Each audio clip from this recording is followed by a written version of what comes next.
Hi అండి, welcome to Preethi channel. ఎలా ఉన్నారు? ఈరోజు నేను మన ఛానల్లో చూపించబోయే రెసిపీ చాలా సింపుల్గా ఇంట్లో ఉన్న ఇంగ్రీడియంట్సేనండి. బియ్యం, పల్లీలు, పుట్నాల పప్పు, ఎండుమిర్చి యూస్ చేసి చాలా సింపుల్గా చేసుకునే స్నాక్ రెసిపీ చూపిస్తాను. వీడియో స్కిప్ చేయకుండా లాస్ట్ వరకు చూసేయండి. మరి ముందుగా కడాయిలో ఆయిల్ వేసుకోకుండా మనం తీసుకున్న బియ్యం ఒక పావు సేరు డబ్బా తీసుకున్నాను.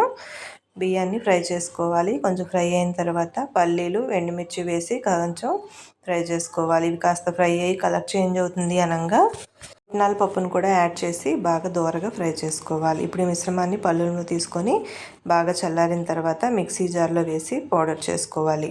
అది కూడా మెత్తగా కాకుండా కాస్త బరకగా ఫ్రై చేసుకోవాలి. తగినంత ఉప్పు కూడా యాడ్ చేసుకోవాలి.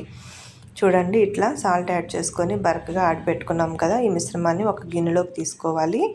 ఇందులో ఒక 2 స్పూన్స్ వరకు శనగపిండి యాడ్ చేసుకోవాలి. ఇంకేం యాడ్ చేయాల్సిన పని లేదండి. మీకు కావాలంటే ఆనియన్స్ అవి యాడ్ చేసుకొని వడల్లాగా కూడా వేసుకోవచ్చు. ఇప్పుడు ఈ విధంగా పిండి మిశ్రమం అంతా కూడా కలిపేసుకున్నాక ఒక 4 స్పూన్ల వరకు పెరుగు యాడ్ చేసుకోవాలి. మనం యాడ్ చేసుకున్న పెరుగు మాత్రంతోనే పిండి అంతా కూడా కలిపేసుకోవచ్చు. ఒకవేళ మీకు సరిపోకపోతే కొంచెం వాటర్ యాడ్ చేసుకోండి లైట్గా. నాకైతే పెరిగే కొంచెం జారుగా ఉంది, దాన్ని యాడ్ చేసుకున్నాను కాబట్టి పిండి మిశ్రమం అంతా కూడా కలిపేసుకున్నాను. చూడండి, చపాతీ పిండిలాగా అలాగని గట్టిగా లేదు, స్మూత్గా మెత్తగా ఉంది. దీన్ని మనం పక్కన పెట్టాలి, కాసేపు ఉంచాలి అన్న పని ఏం లేదు. వెంటనే చిన్న చిన్న బాల్స్ కింద కట్ చేసుకొని ఫ్రై చేసుకోవచ్చు, రౌండ్గా చుట్టేసుకొని. చూడండి, ఇట్లా మీకు నచ్చిన షేప్లో తీసుకోవచ్చు. ఇప్పుడు వీటిని ఫ్రై చేసుకోవడానికి డీప్ ఫ్రై చేసుకోవచ్చు, లేదా ఇట్లా కట్లెట్లా కూడా చేసుకోవచ్చు. నేనైతే కట్లెట్లా చేశానండి.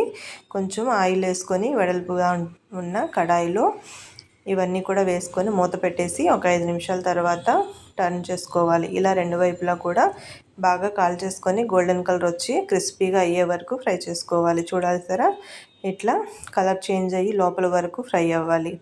చిన్న మంట మీద అయితేనే బాగా లోపల వరకు ఫ్రై అవుతుంది. ఈ విధంగా చాలా సింపుల్గా చేసుకోవచ్చు కదా. ఈ రెసిపీ మీకు ఎలా అనిపించిందో నాకు కామెంట్ చేయండి. Thank you for watching. కొత్తగా చూస్తున్న వాళ్ళైతే ప్లీజ్ సబ్స్క్రైబ్ మై ఛానల్. నేను పెట్టే వీడియోస్ అన్నీ కూడా మీకు అలర్ట్లో వస్తాయి. చూసారా, అప్పటికప్పుడు చక్కగా చేసుకోవచ్చు. లైక్ చేయండి, కామెంట్ చేయండి. థ్యాంక్ యూ ఫర్ వాచింగ్ అని మీ ఫ్రెండ్స్కి కూడా షేర్ చేయండి. Thank you.